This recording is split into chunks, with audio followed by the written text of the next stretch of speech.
As-tu déjà essayé 1001 techniques de perte de poids et te retrouves-tu toujours à la case départ? Penses-tu que l'objectif, c'est réellement de maigrir? Et si tu te permettais de voir ton corps autrement, crois-tu que tu pourrais être plus heureuse? Nourrir ta vie, le podcast pour alimenter ton corps et ton esprit. Ici, tu verras, c'est plus qu'un podcast. C'est une zone d'expansion et de création de vitalité pour les femmes rêveuses et gourmandes. Tu y trouveras une foule d'ingrédients pour te créer une vie qui goûte meilleure à chaque instant.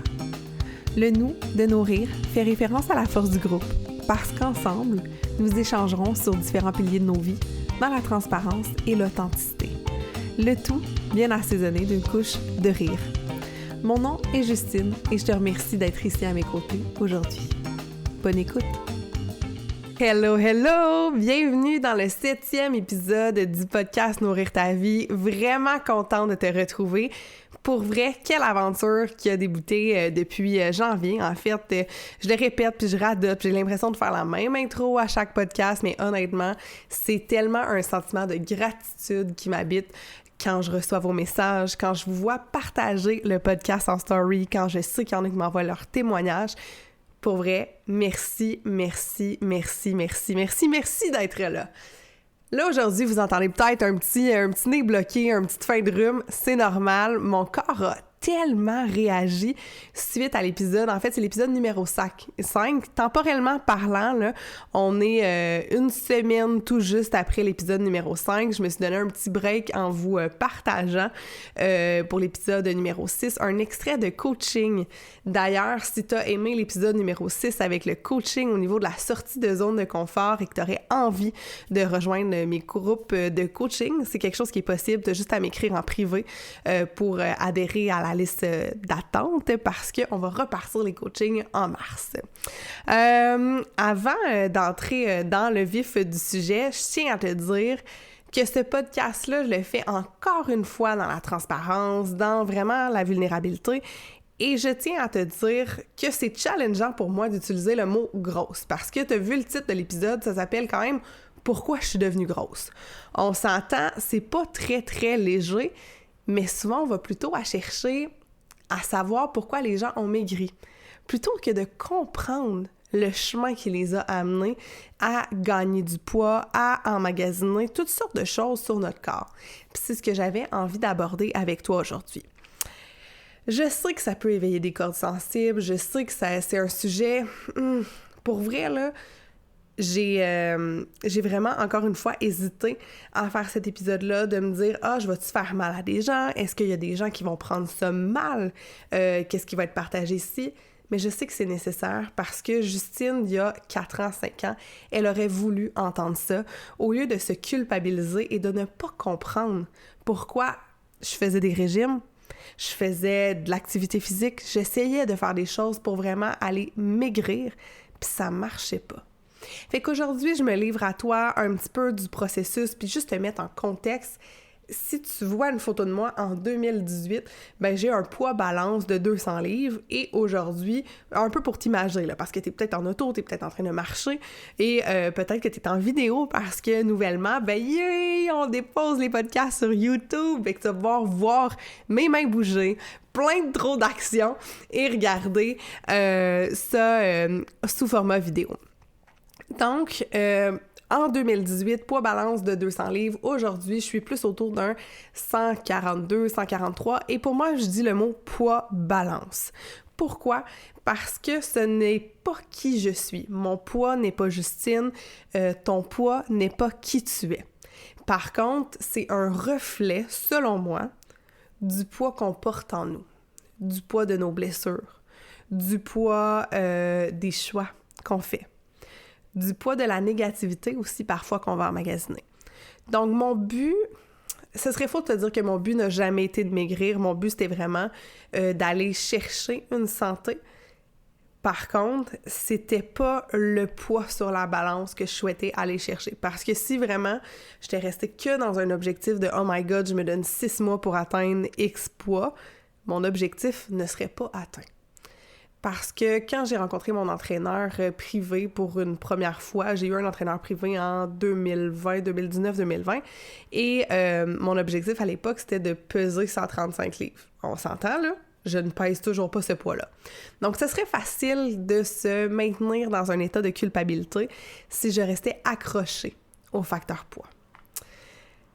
J'ai envie de t'inviter, en fait, non pas à maigrir, mais plutôt à t'aimer un peu plus, à prendre conscience de la belle personne que tu es et surtout à te donner un peu plus d'amour tous les jours. J'ai parlé d'entraînement, mais l'élimination de poids que j'ai fait n'a rien à voir avec seulement l'entraînement. Ça a à voir avec 1001 choix que j'ai faits pour renverser les choix qui avaient été faits. Quand je te parle de choix qui avaient été faits, c'est plutôt des non-choix. Des situations dans lesquelles je restais prisonnière, des situations dans lesquelles je me dis, OK, ben, je suis dans une relation qui me plaît pas trop, je suis dans un milieu de travail qui ne fit pas avec mes valeurs, donc je resterais très coincée dans tout ça.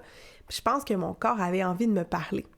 Puis moi, je crois beaucoup que le corps nous parle, à même titre que là, comme je vous ai dit, j'ai un rhume, le corps me parlait, il a vécu des émotions. Bien, notre corps, quand il va prendre du poids, souvent, c'est pour nous parler, nous dire, « Hey, fais-moi de la place. Fais-moi de la place dans ton horaire. Prends soin de moi. Regarde-moi. Aime-moi. » Selon moi, c'est ça que le corps essaie de nous dire. J'ai vraiment envie que tu saches aussi que je suis contre les régimes, OK? Je suis plutôt pour ta santé. Et ça, c'est super important parce que je vais te parler de techniques que j'ai utilisées, des trucs comme ça, mais les régimes proprement dit, là, ça fonctionne pas.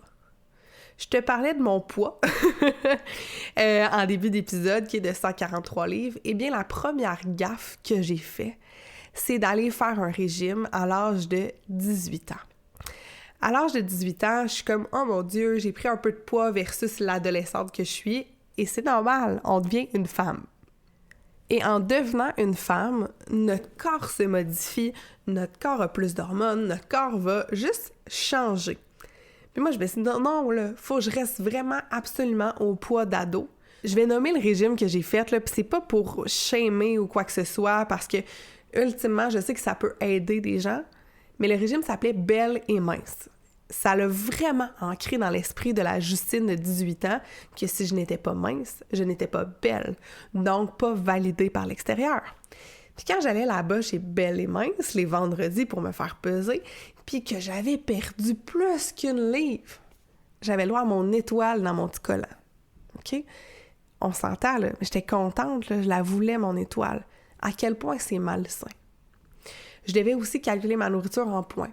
Donc, si tu as déjà fait un régime, tu connais les systèmes de points. Des fois, c'est 1, 2, 3. Moi, c'était par dizaines. Et j'avais des repas, je pouvais manger des aliments 10 ensemble, des aliments 20 ensemble, des aliments 0.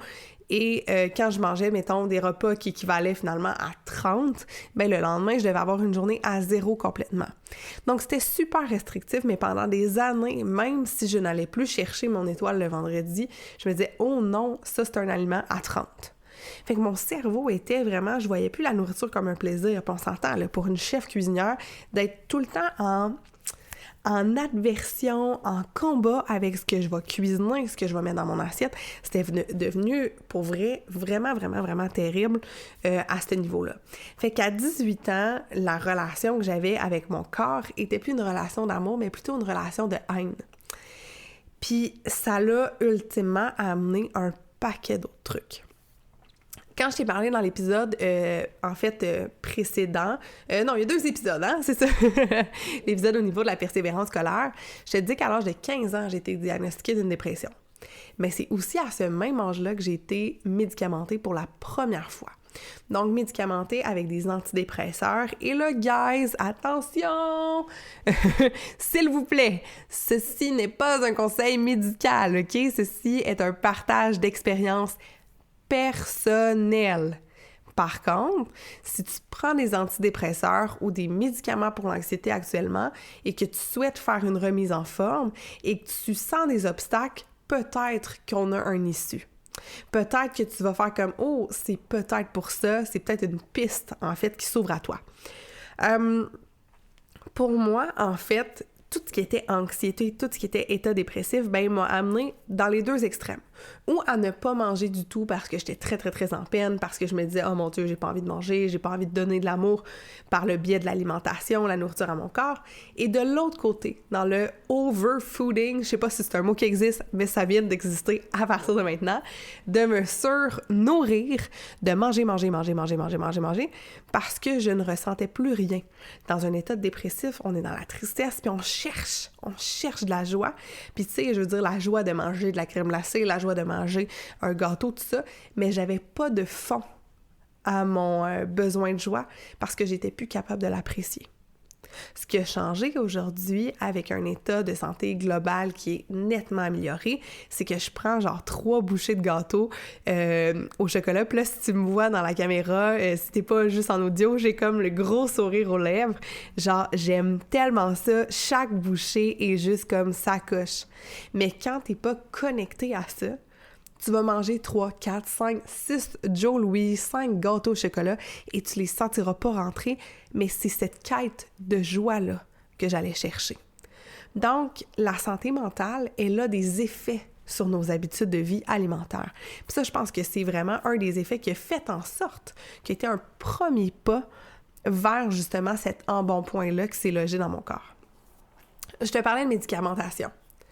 Pour vrai, les antidépresseurs, puis là, je te fais mon explication entre toi puis moi, là, de ce que je comprends, de ce que ça fait un antidépresseur, ça vient vraiment couper la douleur.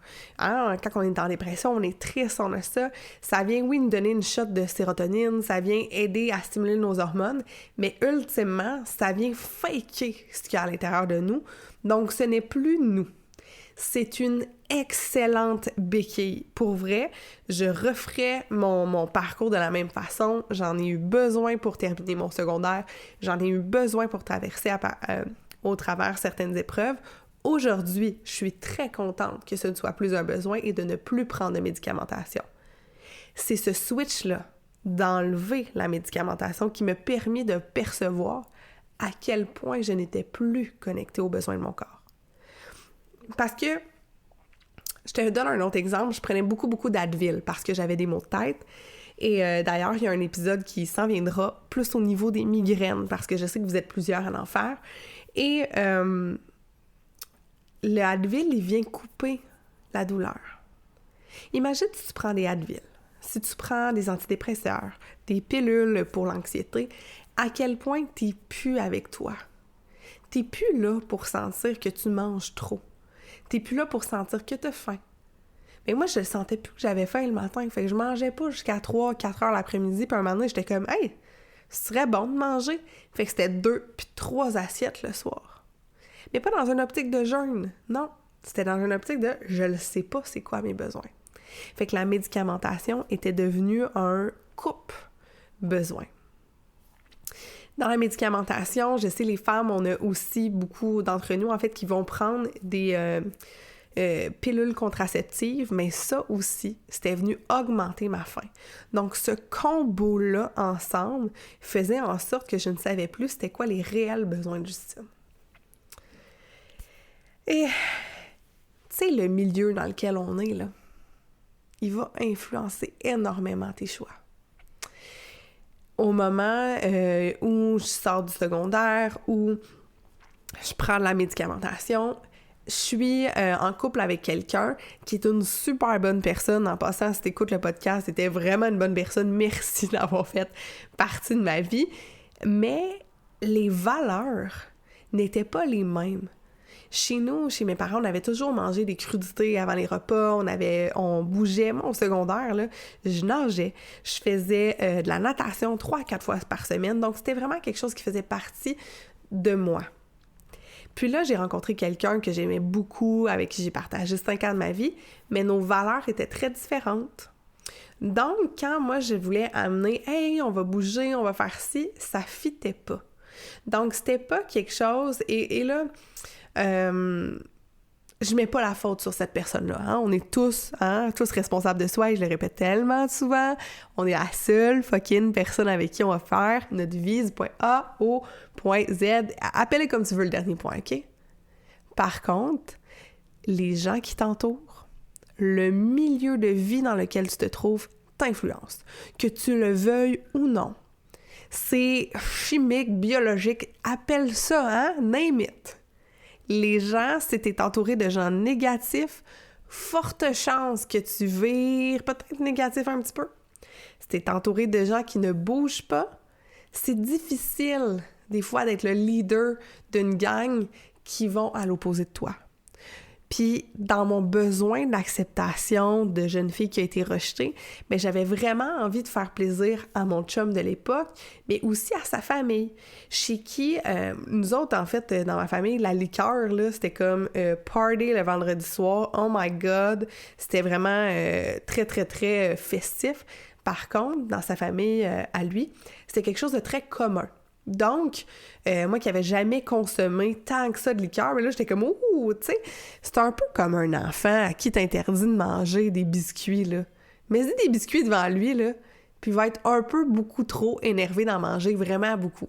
Bien, la même affaire en tant qu'adulte. Quand tu te prives de manger quelque chose, tu vas avoir envie d'en manger doublement. Et moi, c'était ça, j'avais comme pas eu le droit de la liqueur, fait que j'en prenais beaucoup, beaucoup, beaucoup. Et même chose au niveau de la nourriture qui était plus de restaurants, donc ça faisait plus partie de leur habitude à eux, et c'est OK. Mais l'espèce de clash entre ce que je faisais avant puis ça a fait... Je suis tombée là-dedans, là. J'étais comme, oh my God, ma mère, toutes ces années, m'empêchait de manger de la poutine, m'empêchait de manger des frites, oh my God. Check bien ça, je suis libre maintenant en tant qu'adulte. Fait que jumelé au fait que je ressentais pas mes besoins physiques, ça a donné vraiment un cocktail Molotov au niveau dans mon corps pour créer en fait un surpoids.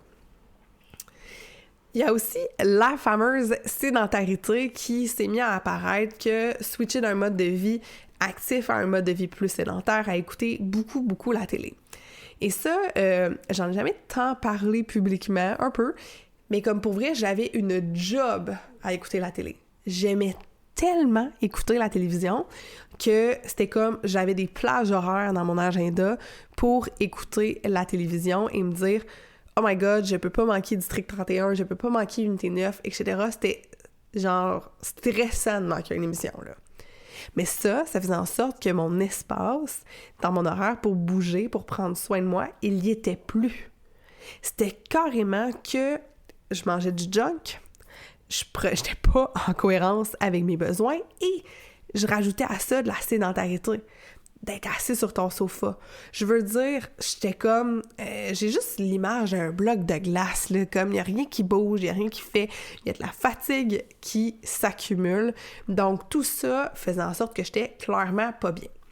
Puis si tu te reconnais là-dedans, s'il te plaît, ne culpabilise pas, OK?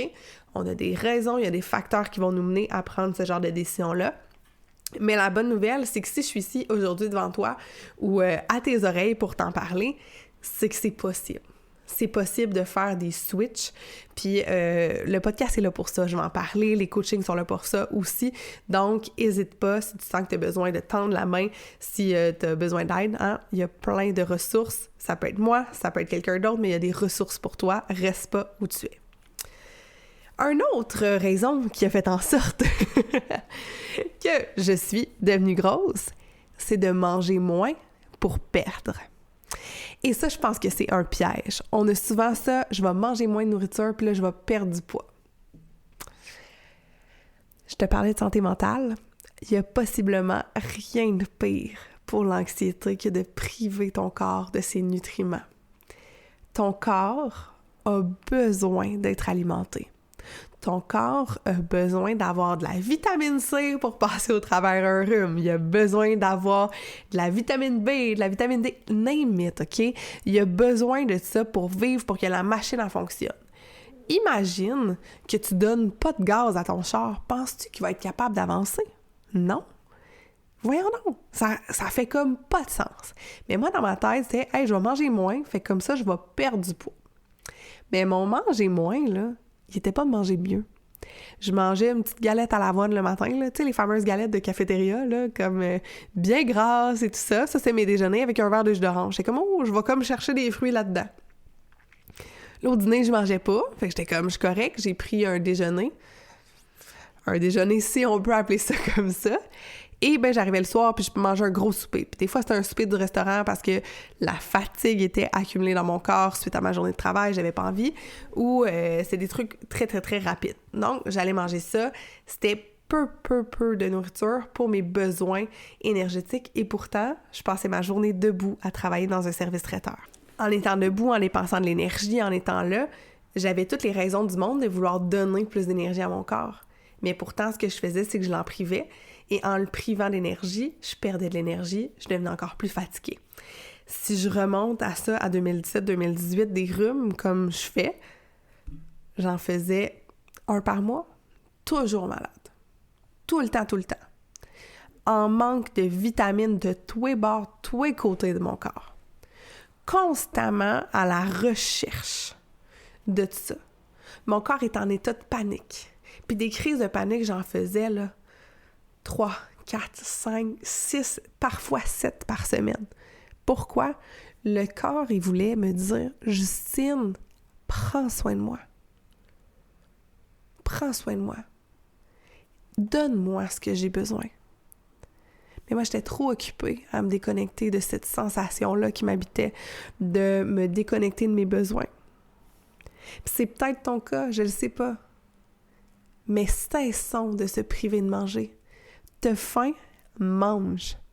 C'est peut-être pas d'aller tomber dans 42 Kit Kat au dépanneur, hein? C'est peut-être pas le best. Mais mange. Qu'est-ce qui ferait du bien à ton corps? Qu'est-ce qui ferait que tu peux l'alimenter, lui donner de l'énergie? C'est ça. Parce que la santé mentale, c'est intimement lié à la réponse de nos besoins. Que ce soit des besoins affectifs, que ce soit d'autres sortes de besoins, c'est lié, comme pour vrai, là, c'est fou raide, là.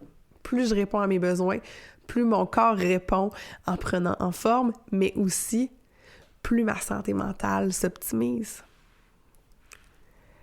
Mon autre point qui a fait en sorte que je suis devenue grosse, c'est le fameux discours interne de marde. Oh! Se bâcher dessus.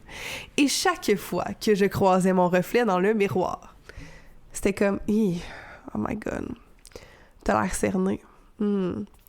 T'as bien engraissé. Arc, ton ventre, c'est dégueulasse. Oh my God. Jusqu'à un certain point, tellement ne plus aimer mon reflet dans le miroir et tellement aussi ne plus vouloir savoir combien je pesais parce que dans ma tête, j'étais comme aïe, tu sais, on a comme une direction qu'on sent à l'intérieur de nous, qu'on doit prendre. Puis cette semaine, j'ai entendu le mot mouvement de vie, l'espèce de vibration en dedans de nous qu'on pense qu'on doit suivre, mais moi, j'étais à l'opposé de mon mouvement de vie. Fait que je voulais plus me regarder dans le miroir, je voulais plus me peser comme pour vrai. Je fuyais tout ce qui pouvait me donner un indicateur que ça allait pas. Donc, d'avoir un discours intérieur qui est très négatif à ton égard, ça t'aidera pas à éliminer du poids, mais outre le poids, là, ça t'aidera pas à devenir cette personne-là que tu as envie de devenir. Parce que si je me dis « Hey Justine, là, c'est sûr ton podcast, si t'en vas enregistrer, ça va être vraiment de la merde. » Je vais arriver avec quelle attitude derrière mon micro? Ça va être poche, ça va être dégueu. Je vais être genre « Ouais, bonjour tout le monde, ça va bien? » Donc, ce sera pas hot, là. Comment tu te parles? Comment tu te jases? J'en reviens à cette phrase-là. T'es la seule personne qui est tout le temps avec toi. Tu peux me dire que telle personne te parle pas bien, que ta mère, elle t'a pas aimé, que ci, que ça. Oui! Mais là, à cette heure, t'es tout le temps avec toi. T'es au gym, t'es avec toi versus toi. Tu fais de la cuisine, c'est toi versus toi. Si toi, tu choisis d'entretenir la voix de « t'es vraiment nul et vraiment laide », mais t'es la seule responsable. Mais la bonne nouvelle, c'est quand on sait qu'on est la seule responsable, on peut aussi changer. Venir modifier mon discours intérieur, ça a été un game changer incroyable. Est-ce que du jour au lendemain, je me suis regardée dans le miroir et j'ai fait « t'es vraiment sexy, toi? » Ben non. Mais je me suis mis Et ça, c'est ma définition, en fait, de la body positivity, parce que je sais qu'au niveau de la body positivity, que je dis comme ça, souvent, je trouve que la façon qu'on va la présenter, c'est un peu comme si on devait s'accepter tel que l'on est et ça reste de même, puis that's it, that's all. Pour moi, la positivité du corps, la positivité de l'image du corps, ça a été de m'accepter dans toutes mes transitions. Parce qu'en partant de 200 livres vers 140 kicks, je te jure que mon corps a pris différentes formes. Mon corps, il a pris, j'ai perdu à un certain endroit, mais pas de l'autre. J'ai pris j'ai maigri à telle place, mais là, ça s'en vient plus équivalent. Mon reflet dans le miroir était drôle. Mon ventre, il était rempli avant. Là, j'ai de la peau de lousse, puis j'ai pas eu d'enfants. Celles qui ont eu des enfants, vous le savez. Puis en ce moment, je vous donne un contexte là, qui est très drôle parce que j'aime vous donner du contexte. Je tourne ce podcast-là et il y a des gens qui m'écoutent. Et là, ce que je m'apprête à dire est vraiment encore plus gênant à dire. Mesdames, mesdames, une des choses qui a été le plus dure à accepter, là, c'est de perdre des seins. OK? Ça a été vraiment... C'est devenu des petits sacs vides. OK? Mais ça faisait partie de mon acceptation de moi. Devenir... Oui, il y a encore des choses sur mon corps que je modifierais, que j'aimerais autrement. Par contre, de m'aimer à chaque fois, puis de rechecker in sur l'amour de moi, ça l'a aidé, cette transformation-là. Ça l'a supporté que j'étais une meilleure amie pour moi. Parce que ta meilleure amie, si elle voit que tu fais un processus de remise en forme, elle te dira pas « Ouais, à cette heure, t'as de la peau de lousse. » Ta chum de fille, elle te dira jamais ça. Pourquoi, toi, c'est la seule chose que tu te dis? Ça m'arrive encore de passer devant le miroir puis d'entendre ce discours-là négatif puis d'entendre ce réflexe-là de « Je vais me bâcher dessus puis je suis pas fine avec moi. » Mais l'effet d'en prendre conscience fait que, au lieu qu'il dure, perdure toute la journée, mais je suis capable de faire « Oh, je sais, non, c'est intéressant qu'est-ce que tu dis, parfait, comment qu'on le switch? » Puis de l'amener. C'est une game de tous les jours de modifier ton discours intérieur. J'en parle encore plus avec mes clientes en coaching. C'est comme une des main affaires. Si tu te parles pas bien, tout le reste pourra pas arriver. Parce que c'est le fameux mindset, en fait, que s'il est pas là, si t'es pas en train d'avoir un discours qui est aligné avec où tu veux aller, ben des affaires qui risquent d'échouer. Autre point qui a fait en sorte que je suis devenue grosse, c'était d'avoir en tête, comme seul et unique but, le poids. La première année, là, que je vous disais que j'ai fait un régime, mon seul but, c'était de perdre du poids. Puis, ça marchait pas. Quand, avec les années, là, OK, j'ai gagné, mon corps s'est mis à expandre, et à un certain point, je me suis dit, OK, ça marche pas, et j'ai changé mon fusil d'épaule, j'ai switché ma façon de voir les choses. Je me suis dit, OK, et si le but, c'était pas ça? Et si le but, c'était d'être en santé? Et une fois que je me suis mis vraiment à viser sur qu'est-ce que j'avais envie d'atteindre comme forme physique, parce que je montais des escaliers là, et j'avais mal dans les genoux. J'étais comme, ça fait aucun sens qu'à 21 ans, j'aille mal dans les genoux et que je sois toujours en train de refuser des invitations de mes amis pour aller faire une marche parce que je me dis, je peux pas les suivre. J'ai 21 ans, je n'ai pas genre 82. Mais j'avais mal des genoux, j'avais mal des hanches. Fait que mon objectif s'est mis à être, j'ai envie de pouvoir dire oui à mes amis si on va prendre une marche. J'ai envie d'être plus en santé. Donc, ça l'a fait tellement la différence parce que c'était plus facile. Tu sais, la motivation qu'on cherche pour s'entraîner, bien, quand elle est pour être en santé et passer du temps avec des gens que tu aimes, c'est vraiment plus facile que de se dire « je m'en vais perdre du poids ». Je bouge à tous les jours maintenant pour ma santé et sans jamais penser « oh my God, là, si je bouge plus puis je suis plus, je vais-tu maigrir plus? » Hein? Non! C'est vraiment dans un but d'être plus ensemble. Autre point qui a contribué à créer l'embonpoint, c'est la fuite de mes émotions. Oh! Fuir! Ce que je ressentais. Je ressentais que je devais me séparer et que je n'étais pas au bon endroit. Mais c'était tellement plus réconfortant de prendre une poutine et d'écouter la télé pour ne pas voir et ne pas entendre ces réponses-là. Donc, fuir mes émotions faisait en sorte qu'elles s'emmagasinaient dans mon corps. Fuir la colère que j'avais envers le système de justice de pas m'aider. Ben ça s'emmagasinait. Le corps, il le sait. Les émotions, c'est comme un petit garçon de 4 ans dans un Toys R Us qui veut un camion, OK? Tant que tu écouteras pas le petit garçon va crier pour te montrer qu'il veut un camion. OK? Fait que ton émotion, elle va tout faire pour que tu l'écoutes. Une fois que tu t'assieds avec, c'est fucking inconfortable. Ça se met à changer complètement. Écoute tes émotions. T'es en furie, t'es en crise, écoute-la. C'est correct. C'est pas le fun, nomme-la, prends le temps de reconnaître qu'elle est présente.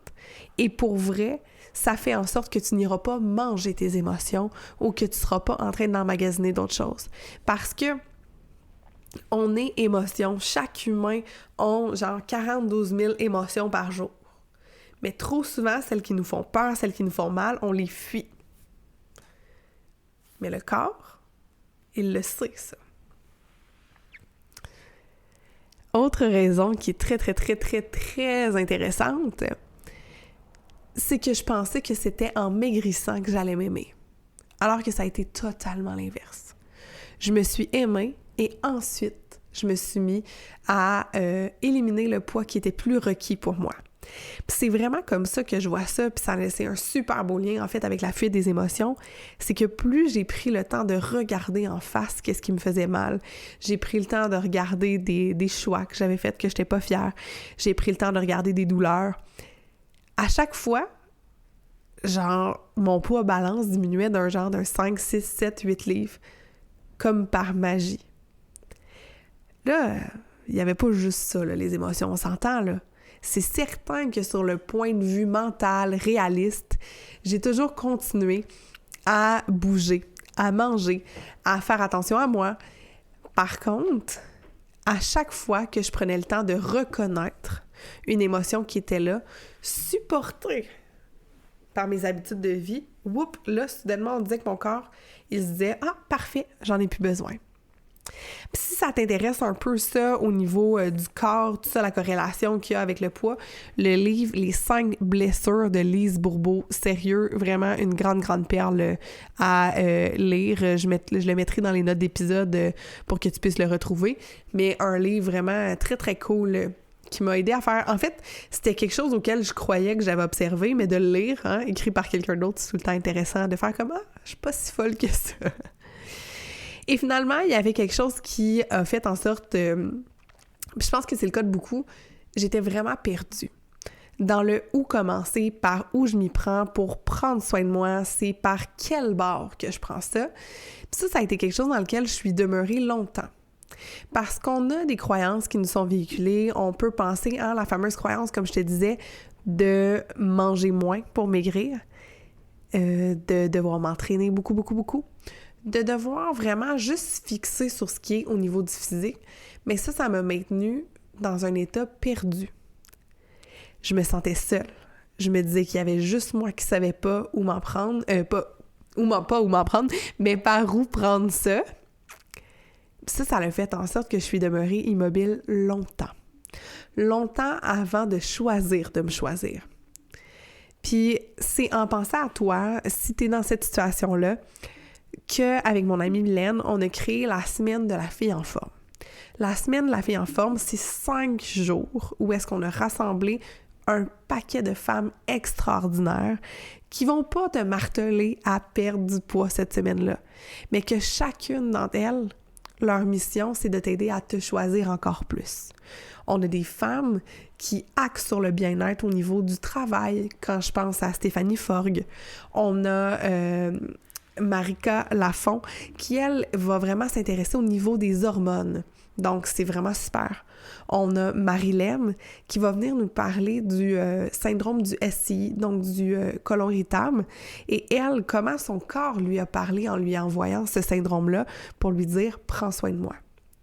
Évidemment, il y aura la nourriture, il y aura l'entraînement avec Mylène qui est entraîneur, naturopathe. Mylène, tous les matins de la semaine de la fille en forme, elle va t'offrir un entraînement gratuitement via notre groupe Facebook éphémère et ça va être vraiment, vraiment extraordinaire. Et chaque soir, tu vas pouvoir terminer, en fait, la journée avec moi en cuisine. Fait qu'on va se faire 5 beaux repas colorés, nutritifs, qui seront pas privatifs, là. Vraiment 5 beaux repas.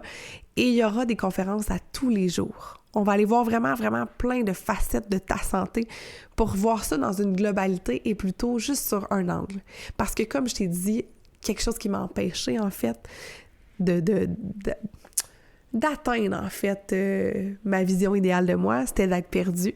Donc ça, on va aller remédier à ça, tu vas être bien entouré, mais aussi de voir un seul angle de la santé qui était seulement le poids. Ça va au-delà de ça. Cette semaine-là, c'est une semaine où on va parler de santé mentale, où on va parler de santé du corps, santé hormonale. Vraiment, c'est un cadeau à te faire que de venir t'inscrire au lien qui va être dans les notes d'épisode, encore une fois. Et tu n'as qu'à t'inscrire, c'est gratuit. Il n'y a vraiment pas de raison de ne pas te choisir et de venir passer cette semaine-là avec nous. Je te remercie vraiment, vraiment, vraiment d'avoir été là avec moi aujourd'hui, d'avoir écouté un petit peu un petit peu quand même pas mal longtemps, qu'est-ce qui a fait en sorte que je suis devenue grosse en fait, au lieu de voir qu'est-ce qui fait en sorte qu'on peut maigrir. Parce que vraiment, quand on comprend qu'est-ce qui nous amène à être où on est en ce moment, c'est là où on a vraiment une part de pouvoir énorme, parce que quand on sait ce qu'on n'a pas fait, entre guillemets, de correct, c'est beaucoup plus facile d'apporter des solutions adéquates. Je t'embrasse, je te dis merci et on se retrouve dans un prochain épisode de la semaine prochaine, dimanche, comme à chaque semaine, et j'ai très hâte d'avoir tes commentaires. À bientôt, bye bye!